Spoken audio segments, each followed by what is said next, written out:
Capítulo 20. Sir Walter, as duas filhas e a senhora Clay foram os primeiros da comitiva a chegar aos salões à noite, e como deviam esperar por Lady Dalrymple, instalaram-se junto a uma das lareiras da sala octagonal. Mas mal se haviam assentado e já a porta se abria novamente, e o capitão Wentworth entrava sozinho. Anne era que estava mais perto dele, e aproximando-se um pouco, imediatamente lhe falou. Ele se preparava para fazer apenas uma reverência e seguir em frente, mas o gentil como vai, dito por ela, o fez afastar-se da linha reta e aproximar-se, fazendo em troca algumas perguntas, apesar das ameaçadoras figuras do pai e da irmã no segundo plano. O fato de estarem no segundo plano serviu de apoio a Anne. Ela nada sabia do aspecto deles e se sentiu à altura de tudo que acreditava dever fazer. Enquanto conversavam, chegou aos seus ouvidos um sussurro entre seu pai e Elizabeth. Não conseguiu discernir bem, mas adivinhou o assunto. E quando o capitão Wentworth fez uma reverência distante, ela compreendeu que seu pai decidira muito justamente fazer a ele um simples sinal de reconhecimento, e pôde ainda, com um olhar de relance, ver a própria Elizabeth fazer a ele uma breve reverência. Tal gesto, embora atrasado e relutante e desajeitado, era melhor do que nada, e isso ajudou a elevar o ânimo de Anne. Depois de falarem, porém, do tempo e de Bath e do concerto, a conversa começou a esmorecer, até que passaram a falar tão pouco que a cada momento ela esperava que ele se afastasse, o que ele não fez. Porém, não parecia ter pressa de separar-se dela, e então, mais animado, com um leve sorriso e um leve rubor, ele disse: mal vi você desde nosso dia em Lyme. Receio que você tenha sofrido com o choque, e ainda mais porque, na hora, você não se deixou vencer por ele. Ela lhe garantiu que não. Foi uma hora terrível, disse ele, um dia terrível. E ele passou a mão sobre os olhos, como se a lembrança ainda fosse dolorosa demais, mas logo em seguida, de novo, com um meio sorriso, acrescentou: mas aquele dia produziu seus frutos. Teve algumas consequências que devem ser consideradas o exato oposto do terrível. Quando você teve a presença de espírito de sugerir que Benwick seria a pessoa mais certa para ir buscar um cirurgião, mal podia ter a ideia de que mais tarde ele seria uma das pessoas mais importantes na recuperação dela. Não podia ter nenhuma ideia, é claro, mas parece, eu espero, que seja uma união muito feliz de ambas as partes, a bons princípios e bom caráter. Sim, disse ele, olhando não exatamente para a frente, mas acho que a semelhança acaba aqui. Desejo de coração que sejam felizes e me alegro com cada circunstância que lhes seja propícia. Não terão dificuldades com que lutar em casa, nenhuma oposição, nenhum capricho, nenhum adiamento. Os Musgrove estão tendo um comportamento digno, muito respeitável e gentil, só que estão nervosos, como pais realmente preocupados com o conforto da filha. Tudo isso conta muito, muito mesmo, em favor da felicidade deles. Talvez mais do que ele estacou, pareceu ocorrer-lhe de repente uma recordação que lhe deu um vislumbre daquela emoção que estava enrubescendo as faces de Anne e cravando os olhos dela no chão. Depois de pigarrear um pouco, porém, ele prosseguiu assim: confesso que julgo existir uma disparidade grande demais, e num ponto muito essencial, que é a alma.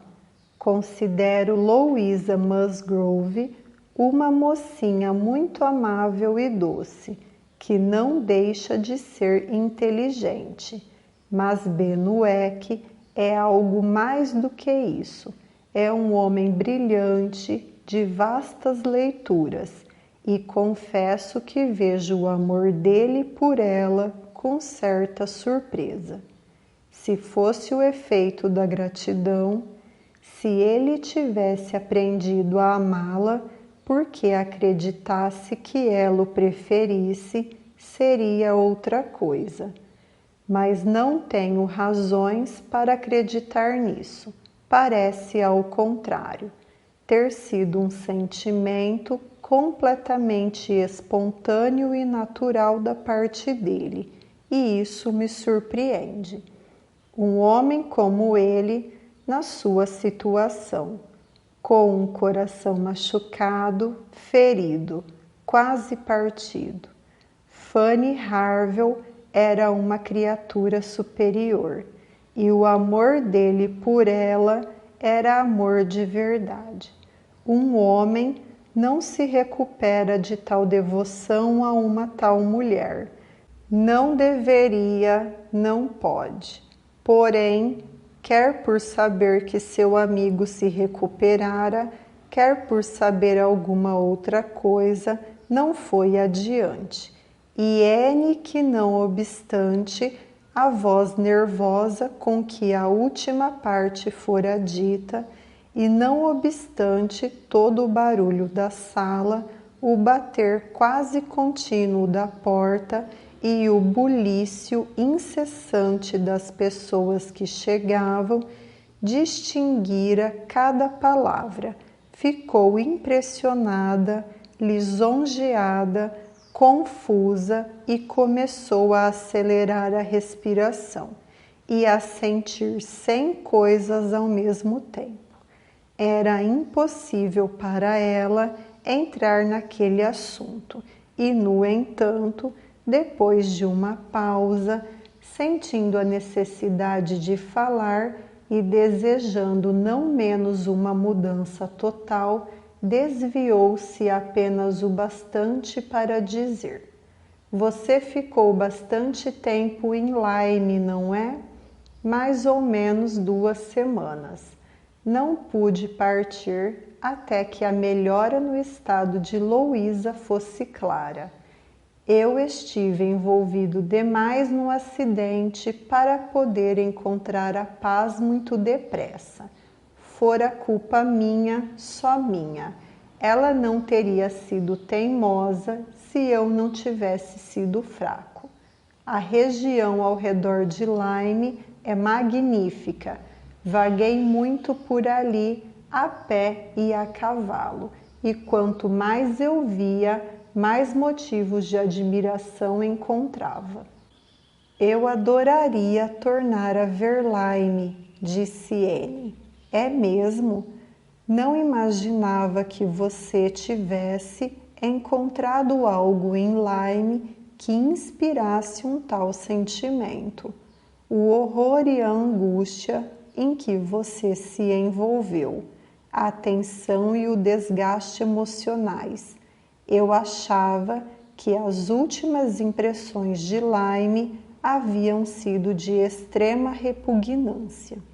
As últimas horas foram sem dúvida muito dolorosas, tornou Anne, mas, passada a dor, as recordações são muitas vezes um prazer.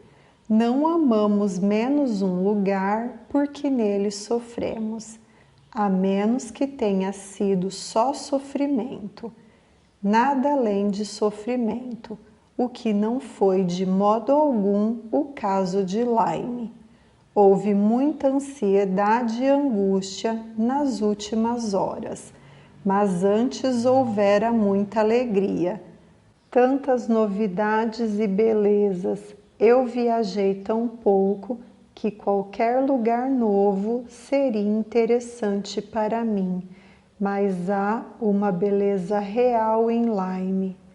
Com um leve rubor ante algumas lembranças, em geral, as minhas impressões do lugar são muito agradáveis. Quando acabou de falar, a porta abriu-se mais uma vez para dar entrada às pessoas que estavam aguardando.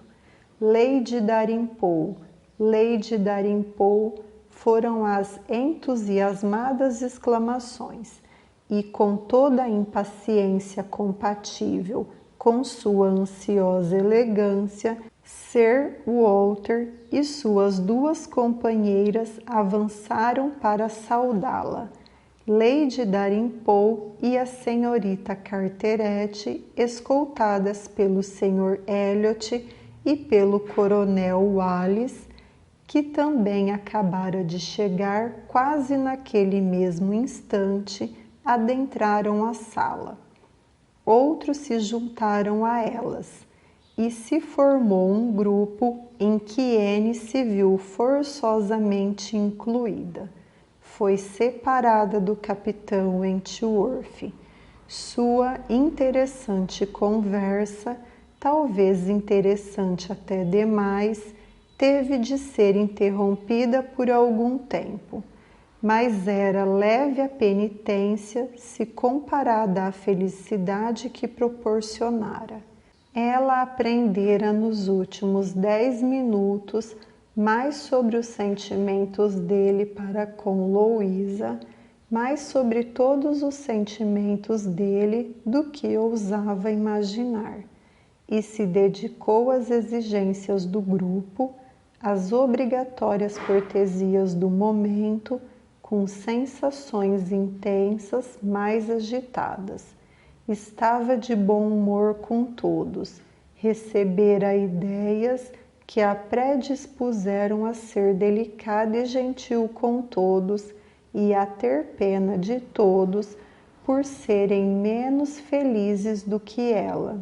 Tais deliciosas emoções foram um pouco atenuadas quando, ao se afastar do grupo para juntar-se de novo ao capitão Wentworth, ela percebeu que ele se fora.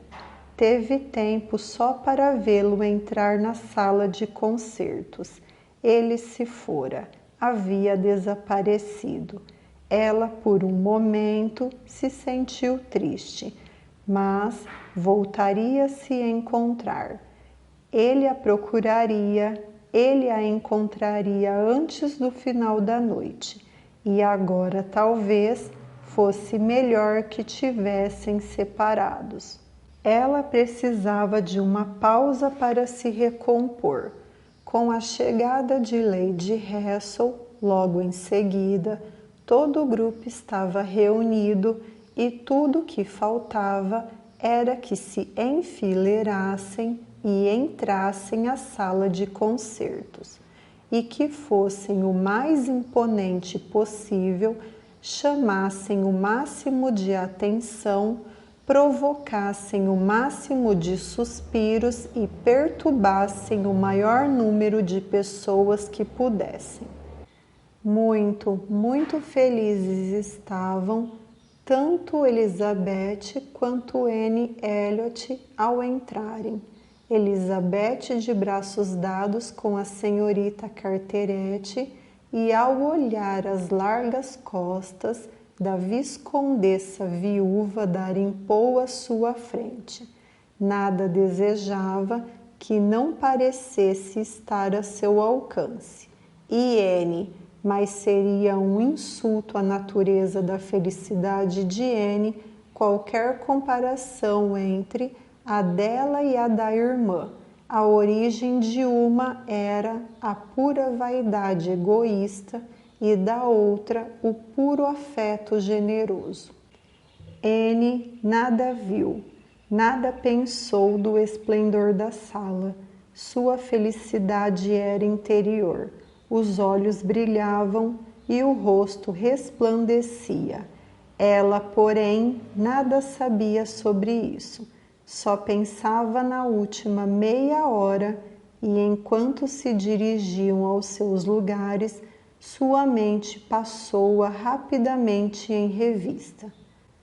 A escolha dos assuntos, as expressões e ainda mais as maneiras e o aspecto do capitão Wentworth haviam sido tais que só podia vê-las sob uma única luz.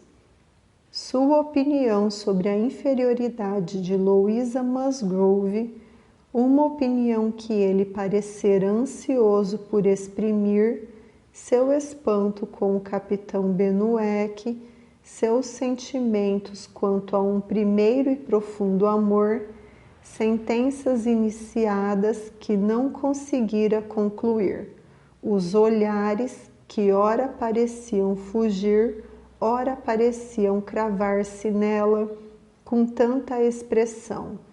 Tudo declarava no mínimo que o coração dele estava voltado a ser dela, que a raiva, a mágoa, a repulsa não mais existiam e que haviam sido substituídas não simplesmente pela amizade e pela consideração, mas pela mesma ternura do passado. Sim, um pouco de ternura do passado. Não conseguia interpretar a mudança de outro modo. Ele a amava com certeza. Esses eram pensamentos, com suas imaginações concomitantes, que a ocupavam e agitavam tanto, que não lhe deixavam nenhum poder de observação, e ela atravessou a sala sem querer vislumbrá-lo, sem querer tentar avistá-lo. Quando se determinou o lugar de cada um e todos se instalaram corretamente, ela olhou ao redor para ver se por acaso ele não estaria na mesma parte da sala, mas não estava.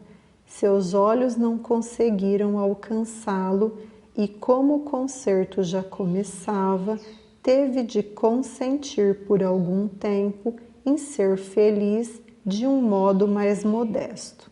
A comitiva dividiu-se e se dispôs em duas filas contíguas. Anne estava na da frente e o Sr. Elliot manobrara tão bem com a ajuda do amigo, o coronel Wallis, que conseguiu um lugar ao lado dela, e a senhorita Elliot, rodeada pelas primas, e o principal alvo dos galanteios do coronel Wallis, estava contentíssima.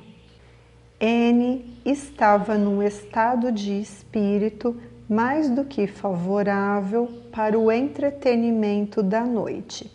Tinha ali ocupações suficientes, tinha sentimentos para a ternura, disposição para a alegria, atenção para a ciência e paciência com o tédio, e jamais gostara tanto de um concerto, pelo menos durante o primeiro ato. Ao fim deste, No intervalo que se seguiu a uma canção italiana, ela explicou a letra da música para o Sr. Elliot. Os dois tinham um só programa do concerto que compartilhavam. Esse, disse ela, é mais ou menos o sentido, ou melhor, o significado das palavras, pois certamente não se deve contar o sentido de uma canção de amor italiana, mas esse é o significado mais próximo que lhe posso dar, pois não tenho pretensões de entender a língua, o meu italiano é muito ruim. Ah, claro, estou vendo que é. Estou vendo que não conhece nada da matéria, só tem conhecimento suficiente da língua para traduzir de imediato esses invertidos, transpostos e abreviados versos italianos no inglês claro, compreensível e elegante. Não precisa dizer mais nada de sua ignorância. Esta é a prova definitiva. Não vou opor-me a uma polidez tão delicada, mas não gostaria de ser examinada por algum especialista na matéria. Não tive o prazer de visitar tantas vezes Camden Place, tornou ele, sem conhecer algo da senhorita Anne Elliot, e a considero modesta demais para que as pessoas em geral se deem conta da metade de seus talentos e talentosa demais para que a modéstia pareça natural em qualquer outra mulher. Que vergonha, isso é lisonjeiro demais. Esqueci o que vem a seguir, voltando-se para o programa. Talvez, disse ele em voz baixa, eu conheça a sua personalidade há mais tempo do que você saiba. É mesmo? E como foi isso? Você só pode conhecer-me desde que cheguei a Bath, exceto pelo que pode ter ouvido de mim, dito por minha própria família. Conhecia você de ouvir falar muito antes de você chegar a Bath. Ouvir a sua descrição feita por gente que a conhecia intimamente. Eu a conheço de fama há muitos anos. A sua pessoa, o seu temperamento, os seus talentos, o seu jeito, eu os tinha presente na mente. O Sr. Elliot não se decepcionou com o interesse que esperava despertar. Ninguém pode resistir ao encanto de um tal mistério. Ter sido descrita havia muito tempo a uma pessoa que conhecia havia pouco, por gente anônima, era algo irresistível, e Anne estava curiosíssima. Ela se surpreendeu e o interrogou com impaciência, mas em vão. Ele adorou ouvir as perguntas, mas não respondeu nenhuma. Não, algum outro dia talvez, mas agora não. Ele não queria mencionar nomes agora, mas garantia que era tudo verdade. Havia muitos anos, ele ouvira uma tal descrição da senhorita Anne Elliot que ela lhe inspirou a mais alta opinião sobre os seus méritos e despertou a mais calorosa curiosidade em conhecê-la. Anne não conseguia pensar em ninguém com maior probabilidade de falar tão bem dela havia anos atrás do que o Sr. Wentworth de Monkford, o irmão do capitão Wentworth. Ele podia ter frequentado o Sr. Elliot, mas ela não teve coragem de perguntar. O nome de Anne Elliot, disse ele, havia muito tempo soava de maneira muito sedutora para mim. Por muito tempo ele encantou a minha fantasia, e se eu ousasse, aventaria meus votos de que tal nome nunca mude. Tais, acreditava ela, foram as palavras dele, mas mal o som delas chegara até ele, e a sua atenção era atraída por outros sons logo atrás dela, que tornavam tudo o mais sem importância. Seu pai conversava com Lady Dalrymple. Um homem muito atraente, disse Sir Walter. Um homem muito atraente. Um jovem muito bonito, sem dúvida, disse Lady Dalrymple, com um porte que não se vê muito aqui em Bath. Irlandês, com certeza. Não, acabo de saber o nome dele. Conheço por ter trocado saudações com ele. Wentworth, capitão Wentworth da Marinha. Sua irmã é casada com o meu inquilino de Somersetshire, Croft, que alugara Kellynch. Antes que Sir Walter dissesse isso, já os olhos de Anne haviam tomado a direção certa e avistado o capitão Wentworth de pé em meio a um grupo de homens a pouca distância dali. Quando os olhos dela pousaram sobre ele, os dele pareceram retirar-se dela. Era o que parecia. Parecia que ela chegara um segundo tarde demais, e quando ela ousou observar, ele não tornou a olhar. Mas a música estava recomeçando e ela foi forçada a voltar sua atenção para a orquestra e a olhar para a frente.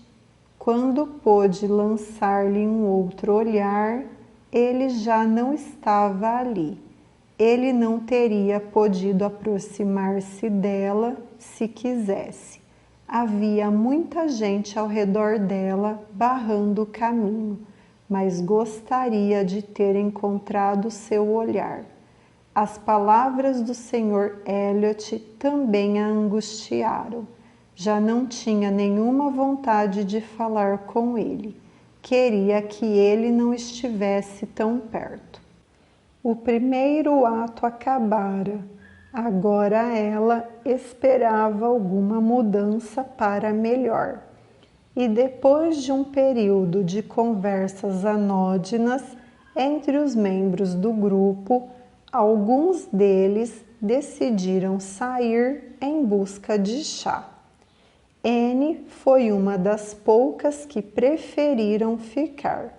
Permaneceu em seu lugar e o mesmo fez Lady Russell, mas teve o prazer de se livrar do Sr. Elliot e, por mais que gostasse de Lady Russell, não pretendia furtar-se a uma conversa com o capitão Wentworth, se ele lhe desse a oportunidade.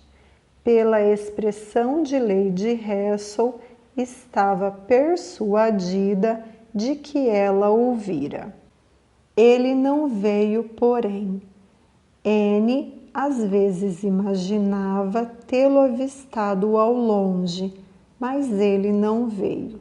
Passou-se inutilmente o ansiado intervalo. Os outros voltaram, a sala encheu-se novamente. Os lugares foram novamente ocupados e ia começar outra hora de prazer ou de sofrimento. Outra hora de música ia provocar delícias ou bocejos, conforme predominasse o bom gosto autêntico ou fingido. Para Anne, ela prometia principalmente uma hora de nervosismo. Não poderia deixar a sala em paz sem ver mais uma vez o capitão Wentworth sem trocar com ele mais um olhar afetuoso. Ao voltarem aos seus lugares, houve muitas mudanças, cujo resultado foi favorável a ela. O coronel Wallace negou-se a sentar novamente, e o Sr. Elliot recebeu de Elizabeth e da senhorita Carteret um convite irrecusável para sentar-se entre elas, e com algumas outras mudanças e certa astúcia de sua parte, Anne conseguiu ficar muito mais perto do fim da fila do que antes, muito mais ao alcance de um passante. Ela não podia fazer isso sem se comparar com a senhorita Larus, a inimitável senhorita Larus, personagem do romance Cecília, da romancista inglesa Frances Barney. Mesmo assim ela fez, e não com um resultado muito melhor, mesmo se, pelo que parecia um lance de sorte, sob a forma de uma prematura retirada dos que estavam sentados ao seu lado, se viu bem no fim da fila antes que o concerto acabasse. Era essa a situação, com um lugar vazio disponível, quando avistou novamente o capitão Wentworth. Viu não longe de onde ele estava. Ela também o viu, mesmo assim, parecia sério e indeciso, e só muito devagar chegou enfim perto dela o bastante para lhe falar. Ela percebeu que devia haver algum problema. A mudança era indubitável. A diferença entre seu jeito de agora e o de quando estava na sala octagonal era enorme. Mas por quê? Ela pensou em seu pai, em Lady Russell. Poderia ter havido algum olhar mais torto? Ele começou a falar do concerto seríssimo, muito parecido com o capitão Wentworth de Uppercross. Confessou-se decepcionado, pois esperava mais dos cantores. Em suma, teve de confessar que não lamentaria o fim do concerto. Anne respondeu e falou tão bem em defesa dos cantores, mostrando, porém, com muita simpatia a sua compreensão dos sentimentos dele, que a expressão dele se desanuviou e ele tornou a replicar quase com um sorriso. Conversaram por mais alguns minutos. Ele continuou bem disposto, até olhou para as cadeiras como se tivesse visto ali um bom lugar para ocupar. Naquele momento, porém, um toque no ombro obrigou Anne a se voltar. Era o Sr. Elliot. Ele lhe pedia desculpas, mas precisava de sua ajuda para explicar outros versos italianos. A senhorita Carteret estava louca para ter uma ideia geral da próxima canção. Anne não podia recusar, mas nunca se sacrificara à polidez com tanta amargura. Alguns minutos inevitavelmente se passaram, embora o mínimo possível, e depois de cumprir sua obrigação, quando pôde voltar-se e olhar como fizera antes, se viu diante do capitão Wentworth numa comedida, mas apressada espécie de despedida. Ele queria dar-lhe as boas noites, estava de partida, tinha de chegar em casa o mais rápido possível. será que não vale a pena ficar para ouvir essa canção? Disse Anne quando subitamente lhe ocorreu uma ideia que a tornou ainda mais desejosa de parecer encorajadora. Não, replicou ele enfático, não há nada por que vale a pena ficar, e partiu em seguida. Ciúmes do Sr. Elliot. Era esse o único motivo compreensível. O capitão Wentworth com ciúmes de seu amor. Poderia ela imaginar uma coisa dessas uma semana atrás, 3 horas atrás? Por um momento, o seu prazer foi intenso, mas desgraçadamente a esse se seguiram outros pensamentos muito diferentes. Como aplacar aqueles ciúmes? Como fazê-lo conhecer a verdade? Como, levando-se em conta todas as dificuldades próprias de sua respectiva situação, ia ele conhecer os verdadeiros sentimentos dela? Era uma tortura pensar nas atenções do Sr. Elliot. O mal que haviam causado era incalculável.